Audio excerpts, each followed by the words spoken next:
सब लोग लगाया वो जी, पादरिया ने समझा वो जी।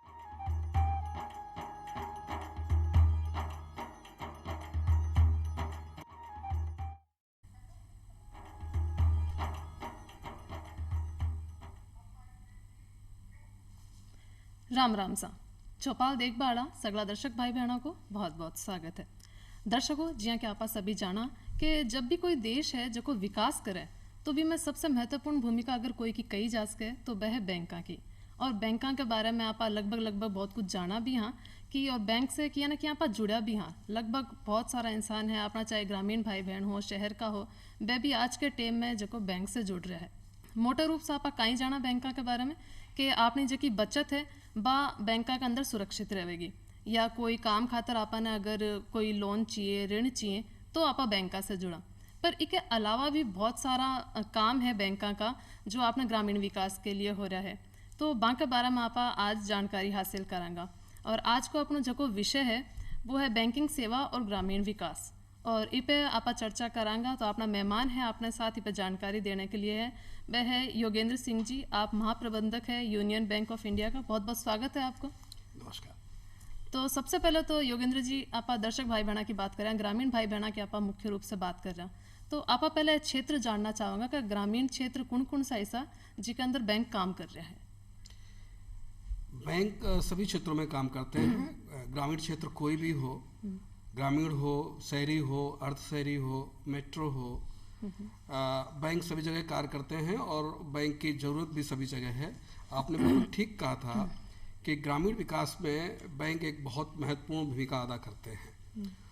और आज़ादी के बाद अगर देखें तो शुरुआत में गांव-गांव में बैंकें नहीं थीं। बैंकों का विस्तार केवल बड़े बड़े महानगरों में ही था, लेकिन बैंकों के राष्ट्रीयकरण होने के बाद बैंकों का विस्तार जो है ग्रामीण क्षेत्रों में भी और अर्ध शहरी क्षेत्रों में और शहरी क्षेत्रों में हुआ।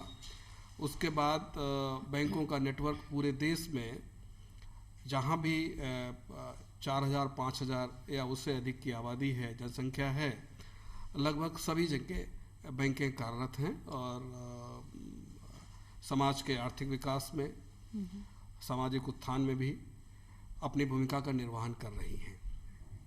अगर बैंकों की बात करें कि बैंक किस किस क्षेत्र में विकास कार्य करती हैं, तो मनुष्य जीवन के जैसे एक बात कहें कि बचत, छोटी छोटी बचत करके अपने आप को आर्थिक रूप से समृद्ध बनाना, जमा करना, व्यवसाय के लिए, कृषि के लिए, शिक्षा के लिए या व्यक्तिगत प्रयोग के लिए ऋण लेना, रेमिटेंसेस, आजकल भारत सरकार की या प्रदेश सरकार की बहुत सारी योजनाएं होती हैं जिसके माध्यम से लाभार्थियों को या तो अनुदान मिलता है या कुछ और रेमिटेंस मिलते हैं, तो वो भी बैंकों के माध्यम से आजकल उनके खाते में आ रहे हैं, चाहे गैस की सब्सिडी हो, किसान सम्मान निधि हो या और भी योजनाएं हों। इसके साथ साथ निवेश, आजकल कुछ लोग अपना निवेश भी करते हैं, तो निवेश में भी बैंकें जो हैं लोगों को अपनी सेवाएं दे रही हैं। साथ ही साथ सामाजिक सुरक्षा की भी कई योजनाएं हैं। तो इन सभी क्षेत्रों में बैंक कार्य कर रही हैं और ग्रामीण क्षेत्रों में भी विशेष रूप से कार्य कर रही हैं। और ख़ासतौर से जो एक ग्रामीण परिवेश होता है उसमें व्यक्तिगत लोगों को बैंकिंग सेवाओं देने के साथ साथ कुछ और भी बैंकें कार्य करती हैं, स्किल अपग्रेडेशन का, प्रशिक्षण देने का, शासन की योजनाओं को लागू करने का, तो बहुत तरीके के तरह तरह के कार्य हैं जीवन के हर क्षेत्र से संबंधित कार्य हैं। तो बिल्कुल आज आप जगह अपना ग्रामीण भाइयों का जो फायदे से संबंधित है बीसी भी से आप क्षेत्र की बात करांगा। तो इस क्षेत्र में पहला आप सबसे बात करें तो आर्थिक विकास की बात करें आप, तो आर्थिक विकास जदी होसी जब कोई भाई बहन है, अपना ग्रामीण भाई बहन है, कुछ काम धंधो कर रहा हो, कोई किसानी कर रहा हो, तो इनमें आप पहले मैं जानना चाहूंगी जो व्यवसाय करना चाहे खुद को, कोई भी कोई कुटीर उद्योग है, कोई धंधो है या अपना कोई पुश्तैनी काम कोई काश्तकार करना चाहे है, और तो इसके लिए अपना व्यवसाय के लिए वो की तरीके से बैंक से सहायता ले सके है। ग्रामीण क्षेत्रों में जो तरह तरह के व्यवसाय होते हैं, कुटीर उद्योग धंधे हैं या बुनकर हैं, दस्तकार हैं या और भी जो हमारे भाई बहन हैं जो तरह तरह के अपने आजीविका का कार्य करते हैं, तो उन आजीविका के लिए बैंक आपको व्यवसाय के लिए ऋण देती है। और अलग अलग योजनाएं हैं, अलग अलग कार्य के लिए अलग अलग तरह की योजनाएं हैं। जैसे अभी बहुत ही लोकप्रिय एक योजना है प्रधानमंत्री मुद्रा ऋण योजना, जी जिसमें कि 10 लाख तक का ऋण मिलता है। छोटा कार्य के शिशु हो गया, किशोर, तरुण करके होते हैं, उसमें कई योजनाएं होती हैं। तो उसमें कोई भी कार्य करते हैं, कोई अपनी दुकान कर रहा है, कोई छोटा मोटा उद्योग धंधा कर रहा है, कोई कोई डेयरी कोई लगाना सेवाएं दे रहा है, डेयरी लगाना चाह रहे हैं, कुछ और करने जा रहे हैं, तो उनको विभिन्न योजनाएं हैं। उन विभिन्न योजनाओं में उनको लोन मिलता है। हाँ, इतना जरूर है, लोन देते समय बैंक थोड़ी सी प्रारंभिक जानकारी करती हैं। जी एक तो ये है कि जो आप कार्य करने जा रहे हैं या जिस कार्य के लिए आप ऋण प्रदान करना चाहते हैं, ऋण लेना चाहते हैं, तो क्या आप उस कार्य करने के लिए सक्षम हैं, आपको उसकी जानकारी है, या आपके अंदर इतनी क्षमता है कि आप उस कार्य को प्रभावी तरीके से इस प्रकार से कर पाएं कि आपको उसमें लाभ आए। लाभ पूर्वक कर पाएंगे तभी तो कोई कार्य चलेगा, अदरवाइज शायद वो फिर विकास में सहयोगी नहीं होगा। तो एक तो बैंक ये जानकारी लेती है। दूसरा, जो कुछ संबंधित पेपर्स होते हैं, जैसे एक तो केवाईसी के पेपर्स होते हैं, पहचान के पेपर्स होते हैं, बाकी उस व्यवसाय से संबंधित कुछ पेपर्स होते हैं, उनको जानकारी देनी होती है। अच्छा तो उसके हिसाब से लोगों को ऋण मिलता है। कोई भी गतिविधि हो, कोई भी व्यवसायिक गतिविधि, चाहे वो कृषि से संबंधित हो, चाहे वो उद्यम से संबंधित हो, उद्योग धंधे से संबंधित हो, पशुपालन से संबंधित हो, कोई भी व्यवसायिक गतिविधि जो लोगों को आजीविका देती है या उनके व्यवसाय को और आगे बढ़ाती है, जिससे कि उनको, जो हमारे उद्यमी हैं, उनके साथ साथ और भी समाज के लोगों को उसमें रोजगार मिले, उन सब के लिए बैंक तत्परता के साथ लोन देती है। बिल्कुल। लेकिन अगर एक प्रक्रिया आप जानना चाहो, समझ लो एक भाई आपनो वो डेयरी खोलना चाहे, हाँ हाँ, तो बी के लिए वो की तरीके से बैंक से जुड़े? सबसे पहले तो ये आवश्यक है कि वो बैंक के ग्राहक हों। तो बैंक के ग्राहक होने के लिए उनको बैंक में अपना खाता खोलना पड़ेगा। अच्छा। अगर पहले से नहीं है, अच्छा आजकल लगभग सभी के खाते हैं, जो भी 18 वर्ष से अधिक के लोग हैं उनके खाते हैं।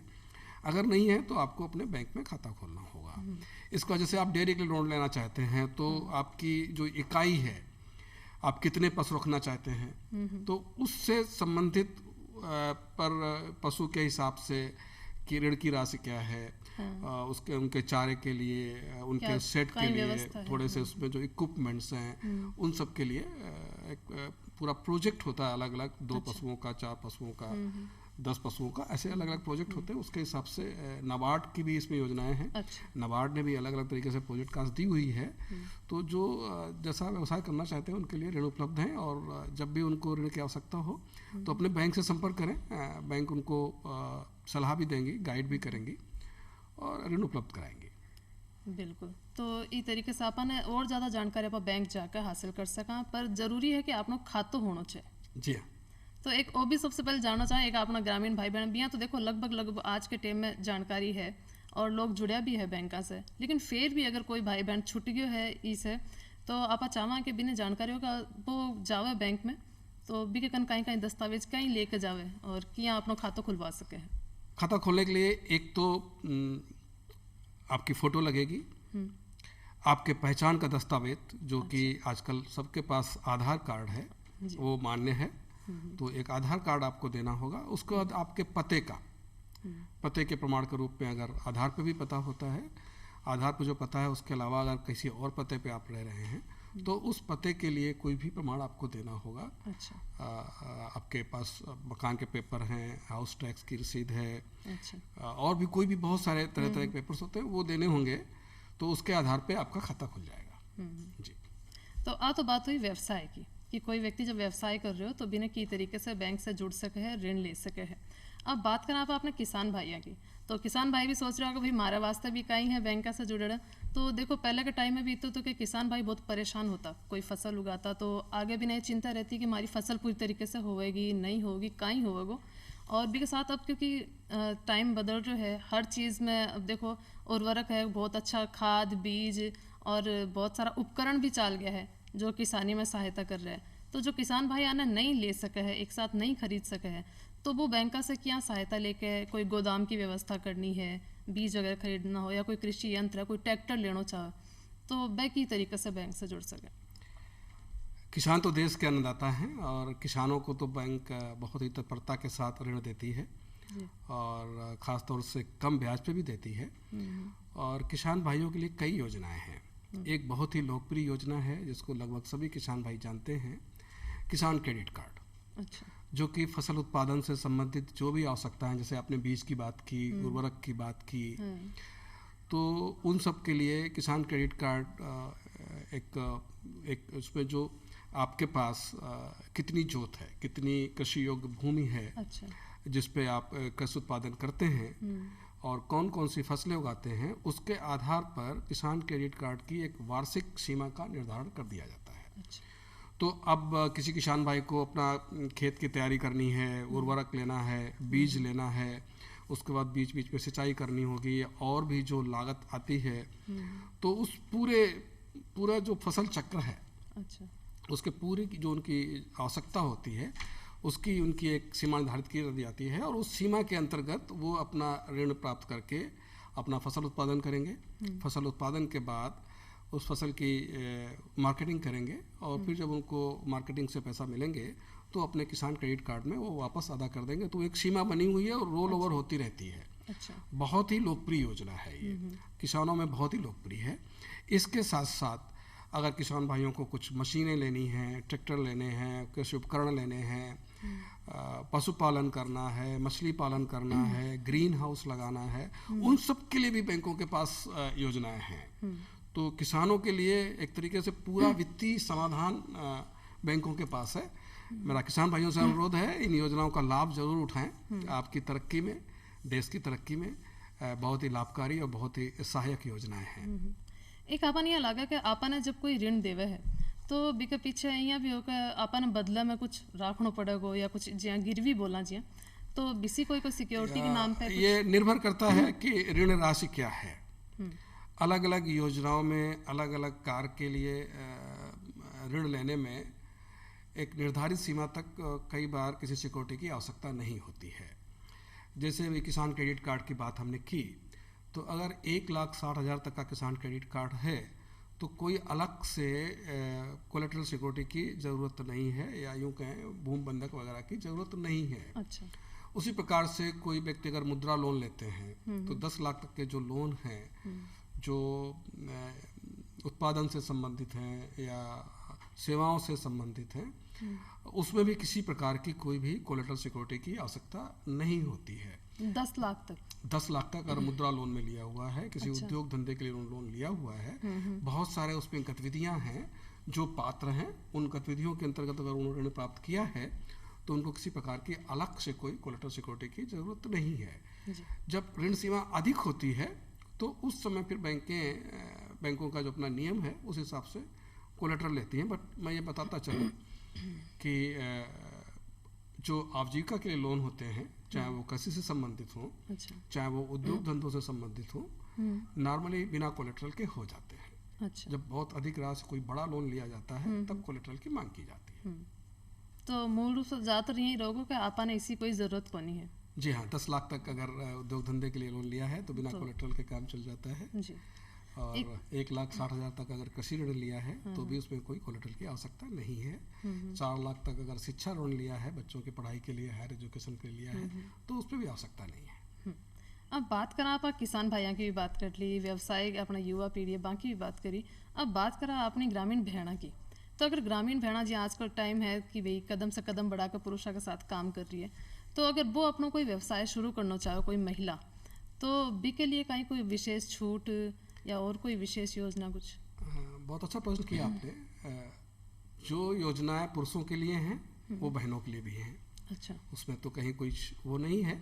उसके अलावा कुछ अलग से भी योजनाएं हैं। जैसे एक भारत सरकार की योजना है स्टैंड अप इंडिया, जिसमें 10 लाख से अधिक और 1 करोड़ तक का ऋण मिलता है कोई नया कार्य प्रारंभ करने के लिए। अच्छा। तो उसमें जो बहनें हैं, महिलाएं हैं, वो पात्र होती हैं। उसके लिए स्वयं सहायता समूह एक राष्ट्रीय ग्रामीण आजीविका मिशन है अंत्योदय योजना में। तो वो भी महिलाओं के लिए विशेष रूप से स्वयं सहायता समूह बनाए जाते हैं और बैंकें उन स्वयं सहायता समूह को ऋण देती हैं और वो महिलाओं के, बहनों के विशेष रूप से समूह होते हैं। यूनियन बैंक ऑफ इंडिया में इसके अलावा भी एक अलग से योजना हम बहनों के लिए लेके आए हैं, जिसको हम यूनियन नारी शक्ति बोलते हैं। उसमें कोई भी महिला उद्यमी अपना कोई भी कार्य करना चाहती हैं, बुटीक चलाना चाहती हैं, ब्यूटी पार्लर चलाना चाहती हैं, कोई शॉप करना चाहती हैं, कोई और उद्योग धंधा करना चाहती हैं, तो उनके लिए अलग से एक विशेष योजना है। और उनके पास अगर कोलेटरल सिक्योरिटी नहीं है तब भी हम उनको ऋण इस योजना में देते हैं। अच्छा, ऋण के साथ साथ बात करें कि महिला उद्योग नयो धंधो शुरू करना चाह रहे, समझ लो जहाँ पार्लर की बात करी या सिलाई से संबंधित हुई, अगर कोई बहन बहुत अच्छे से बात जानकारी नहीं रखे और सीखना चाहे तो कोई प्रशिक्षण भी के साथ जुड़? हाँ, प्रशिक्षण कई जगह से प्राप्त होता है। अगर बैंक से प्रशिक्षण देने की बात करें तो हर जिले में एक ग्रामीण स्वरोजगार प्रशिक्षण संस्थान कार्यरत हैं। नॉर्मली उस जिले की जो अग्रणी बैंक होती है, नॉर्मली वो उस प्रशिक्षण संस्थान को चलाती है। उसमें जो हमारे ग्रामीण युवा हैं उनको निःशुल्क रूप से प्रशिक्षण मिलता है। अच्छा। तो अलग अलग कार्यों के हिसाब से विशेष रूप से उस जिले में कौन से कार्य ज़्यादा प्रचलित हैं, कौन सी गतिविधियाँ ज़्यादा प्रचलित हैं, जो बहुत वायबल गतिविधियाँ उस जिले में होती हैं, तो उस पर उनको निःशुल्क प्रशिक्षण दिया जाता है। और प्रशिक्षण देने के बाद भी उनकी थोड़ी सी हैंड होल्डिंग की जाती है कि अगर उसमें से कोई भी हमारे युवा जिन्होंने प्रशिक्षण प्राप्त किया है अगर वो ऋण लेना चाहते हैं तो बैंक से उनको लिंकेज कराने की भी व्यवस्था रहती है। बिल्कुल, तो एक बहुत बड़ा फायदा है कि आपने प्रशिक्षण भी फ्री मिल रहा है जी। तो आपने चाहिए कि आपने जितनी भी ग्रामीण महिला है जो सुन रही है अपना कार्यक्रम देख रही है तो वह जरूरी चीज से जुड़े प्रशिक्षण भी प्राप्त करें और लोन व्यवस्था भी आपने मिल जाएगी। और बहुत आसान है, बहुत आसानी से वो इनरोल करा सकती हैं। जो प्रशिक्षण केंद्र है वहाँ भी जा सकती हैं। उनका जिस बैंक में खाता है उस बैंक के ब्राह्मण से मिल सकती हैं, वो भी इनरोल कर देंगे और ऑनलाइन इनरोलमेंट भी होता है। अच्छा। तो कई तरीके हैं। अगर प्रशिक्षण उनको लेना है तो वो चाहे अपने बैंक शाखा से संपर्क करें, वो उनको वहाँ कनेक्ट करवा देंगे प्रशिक्षण सेंटर से, चाहे वो ऑनलाइन कर लें, चाहे वो प्रशिक्षण केंद्र में ही चले जाएं। और कई बार प्रशिक्षण केंद्र गांव-गांव में कैंप भी करते हैं तो उस समय भी इनरोलमेंट करा सकते हैं। बहुत अच्छी योजना है। मैं तो सभी ग्रामीण भाई बहनों से ये अनुरोध करूंगा कि आपने अगर कोई प्रशिक्षण प्राप्त नहीं किया अभी तक तो आप इस अवसर का जरूर लाभ उठाएं। बिल्कुल। एक आप देखा प्रधानमंत्री जन धन योजना काफी टाइम से आप सुनता आ रहे हैं के बारे में, बहुत लोग जुड़ा भी है इससे, अपने ग्रामीण भाई बहन जुड़े हैं, तो एक आप जानना चाहूंगा कि कई कई फायदा आना से मिल रहे हैं। प्रधानमंत्री जन धन योजना अभी बहुत लोकप्रिय हो गई है जी। वर्ष 2014 में ये लॉन्च की गई थी जी। और इसमें ख़ास तौर से ऐसे भाई बहन जो बैंकों से जुड़े नहीं थे, जो ये महसूस करते थे कि वो निर्धन हैं और उनके पास बैंक में जमा करने के लिए पैसे नहीं हैं तो वो खाता क्यों खुलवाएं, तो उनके लिए योजना आई और जीरो बैलेंस से खाते खोले गए। आपको ये जान के आश्चर्य होगा कि 2015 में प्रति खाता जो औसत जमा था वो 1000 कुछ रुपए था।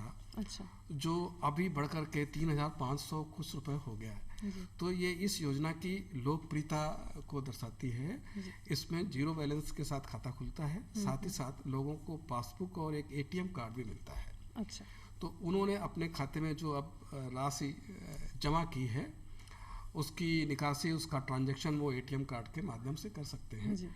और अगर वो अपने एटीएम कार्ड का जो रेगुलर इस्तेमाल करते हैं तो उसमें उनका निःशुल्क रूप से एक दुर्घटना बीमा भी होता है।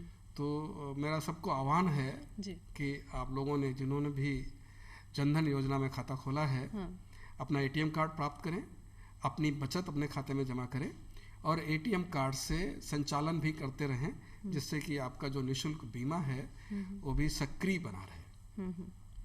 और इसमें एक फ़ायदा और है, अगर आपने कई महीनों तक 6-7 महीनों या 1 साल तक अपना खाता अच्छे तरीके से चलाया है, उसमें धनराशि जमा की है, बचत की है, तो इसमें बैंकें ओवरड्राफ्ट फैसिलिटी भी देती हैं। कोई छोटा सा कार्य करना है तो उसके लिए ओवरड्राफ्ट फैसिलिटी भी देती है। तो एक बहुत अच्छी योजना है और बहुत लोकप्रिय हो रही है। बिल्कुल जी। आजकल को टाइम है युग ही आपने जहाँ डिजिटल होते जा रहे हैं, हर चीज़ हर काम ऑनलाइन होने लग गया है आजकल। तो इसके अंदर अपना ग्रामीण भाई बहन भी इसी सुविधा से जुड़े और बैंक की तरीके से इन्हें और सुविधा दे रहे है अपने डिजिटलकरण में। तो बैंकिंग अगर डिजिटल हो रही है तो बाकी तरीके से क्या उपयोग ग्रामीण भाई बहन को कर सके हैं? आजकल तो डिजिटल इंडिया की क्रांति चल रही है जी। और जो यूथ है हमारे, जो हमारे युवा हैं, वो बहुत तेज़ी से डिजिटल पे शिफ्ट भी हो रहे हैं। जी। तो बैंकें भी पीछे नहीं हैं, बैंकों ने भी अपने डिजिटल प्रोडक्ट लाए हैं। लगभग हर बैंक के पास अपना आजकल एक ऐप है, मोबाइल ऐप। जैसे अगर यूनियन बैंक की बात करें तो हम उसको यू मोबाइल बोलते हैं। तो यूं कहें कि वो यू मोबाइल ऐप एक तरीके से पूरी बैंक ही है। आप उसके थ्रू, जिसका अपना खाता है, वो यू मोबाइल ऐप को अपने मोबाइल फ़ोन में डाउनलोड कर सकते हैं। अच्छा। और उसके माध्यम से वो बहुत सारे कार्य कर सकते हैं। वो ऋण के लिए आवेदन कर सकते हैं, वो पैसे को ट्रांसफ़र कर सकते हैं, ट्रांसफ़र मंगा सकते हैं, अपने रिकरिंग डिपॉजिट खोल सकते हैं, फिक्स जमा कर सकते हैं, आरटीजीएस कर सकते हैं, एनईएफटी कर सकते हैं। तो एक तरीके से बहुत सारी सुविधाएं हैं। यूपीआई कर सकते हैं। अच्छा। तो डिजिटलीकरण हो रहा है। हर बैंक की अपनी वेबसाइट भी है, तो चाहें तो लोग वेबसाइट पे जा करके ऋण का आवेदन कर सकते हैं। बैंक मतलब अब लेन देन को काम हो तो बैंक जाने की अपन जरूरत को नहीं, अपना हाँ, भाई बिना बहन बैंक जाए घर भी, बैठे बिना बैंक जाए डिजिटल रूप से कार्य हो सकता है। बिल्कुल। और बहुत अच्छा है जी। और सुगम भी है और खर्चीला भी नहीं है। जी। तो कई फायदे हैं। तो डिजिटल बैंकिंग की आप बात करिए कि तरीके से आप घर बैठे ही बैंक का जुड़ा काम आप कर सका। हाँ, और डिजिटल के युग के अंदर आप बात करें, जब ऐसा काम होने लग जाए ऑनलाइन, तो कुछ अपने भाई बहन होवे जो मन में एक डर भी होवे कि आप मोबाइल से इस्तेमाल कर रहे हैं कि कठा अपना पैसा अकाउंट से कोई और के खाता में अचानक नहीं चला जाए, कुछ दब नहीं जावे, एक डर भी होवे फोन में। बिल्कुल तो ठीक कहा आपने। कहीं सावधानी रखना। बिल्कुल आपने ठीक कहा। जिस तरीके से हम फिजिकल में सावधानी रखते हैं, जब हमारे पास जो धनराशि होती है, जो नकदी होती है, तो उसको हम सावधानी पूर्वक अपने घर में रखते हैं, जी। जिससे कि लोगों को दिखाई ना दिए, सुरक्षित रहे, लॉक एंड की में रखते हैं। अपने पेपर्स भी हम सावधानी पूर्वक रखते हैं। तो उसी प्रकार से डिजिटल में भी सावधानियां लेनी है। तो जब भी डिजिटल ट्रांजेक्शन हम करते हैं तो उसमें एक आपकी लॉगिन आईडी होती है, पासवर्ड होता है, पिन नंबर्स आते हैं। तो ये बिल्कुल सीक्रेट रखें, ये किसी को बताएं नहीं। आपके अपने मोबाइल फ़ोन में जिसके ज़रिए आप डिजिटल बैंकिंग कर रहे हैं, उसमें कोई ऐसा कोई लो स्टैंडर्ड का या कोई स्पूरिशियस ऐप डाउनलोड ना करें, जी। जिसमें वायरस आते हों या कुछ आते जी, हों, वो ना करें। जो भी स्टैंडर्ड ऐप हैं, जो गूगल प्ले पे सर्टिफाइड ऐप हैं, उनको ही डाउनलोड करें। और जब भी आप कोई बैंकिंग ट्रांजैक्शन कर रहे हैं और वाईफाई के माध्यम से कर रहे हैं, तो कोशिश करिए कि जहाँ पे पब्लिक वाईफाई हो, जी। जहाँ पे ओपन वाईफाई हो, बिना पासवर्ड के वाईफाई है, वहाँ ना करें। वहाँ उस वाईफाई को यूज ना करें। जहाँ पे पासवर्ड प्रोटेक्टेड वाईफाई सुविधा उपलब्ध है, वहाँ करें। आपका पिन होगी, ओटीपी होगा, पासवर्ड होगा, वो किसी को ना बताएं। समय समय पे पासवर्ड को बदलते भी रहें। बैंक इसमें गाइड करती रहती है। जी। एक आप मोटे रूप से, क्योंकि अब टाइम अपने इजाद कर, आप मोटे रूप से जानना चाहूँगा कि सामाजिक सुरक्षा के तहत कौन कौन सी योजना अपने दर्शक भाई बहन। बहुत अच्छा आपका प्रश्न है। खास तौर से बैंकों को जाना जाता था कि बैंक बचत लेती हैं, हाँ, जमा लेती हैं, ऋण देती हैं, लेकिन अभी बैंक सामाजिक सुरक्षा में भी बहुत सक्रिय हैं। जी। विशेष रूप से 3 योजनाएं हैं। एक है अटल पेंशन योजना। जी। 18 वर्ष से 40 वर्ष तक के जो युवा हैं, वो अटल पेंशन योजना में अपना बचत जमा करते हैं और 60 वर्ष होने के उपरांत उनको मासिक रूप से निर्धारित पेंशन मिलने लगती है। अच्छा। तो बहुधा माना जाता है कि 60 वर्ष के बाद लोगों का शरीर थोड़ा सा निष्क्रिय हो जाता है, थोड़ा कमजोर हो जाते हैं, तो एक पेंशन एक retirement अलग से हाँ, उम्र हो एक सहायता होती है। तो अटल पेंशन योजना बहुत अच्छी योजना है। जी, जी। इसके अलावा बीमा की योजना है। एक है सुरक्षा बीमा योजना, जी। कि किसी प्रकार से अगर दुर्घटना में परिवार के मुखिया की या बीमित व्यक्ति की अगर मृत्यु हो जाती है, तो 2 लाख तक का उसमें बीमा क्लेम जो नामती होते हैं, जो परिवार के सदस्य होते हैं, उनको मिलता है। और आपको जानकर खुशी होगी, केवल 12 रुपए सालाना इसका प्रीमियम है। जी। या यूं कहें कि 1 रुपए पर मंथ, 1 रुपए पर मंथ, एक महीना में 1 रुपये, एक महीने में 1 रुपए देने से आपका 2 लाख का बीमा होता है। जी, जी। उसी तरीके से एक है प्रधानमंत्री जीवन ज्योति योजना। जी। ये भी एक जीवन बीमा है जी। तो ये इसमें बीमा से भी जुड़ा हो जी गया कि बीमा से जुड़ा है और इसमें 330 रुपए वार्षिक प्रीमियम है। जी 2 बिल्कुल। लाख दर्शक तक भाई का बहन इसमें इंश्योरेंस कवर होता है। बहुत सारी जानकारी लिए है अपना आर्थिक विकास करने के लिए जरूरी है अपन जानकारियों को ध्यान होनो। तो ये जानकारियाँ आप ली और योगेंद्र जी आप हमारे कार्यक्रम में पधारा, इतनी अच्छी जानकारी हमारे भाई बहन दी, तो आप बहुत लाभान्वित होया होगा हमारे दर्शक भाई बहन। तो इसके लिए आपको बहुत बहुत धन्यवाद और अब लेवा विदा। धन्यवाद। राम राम सर।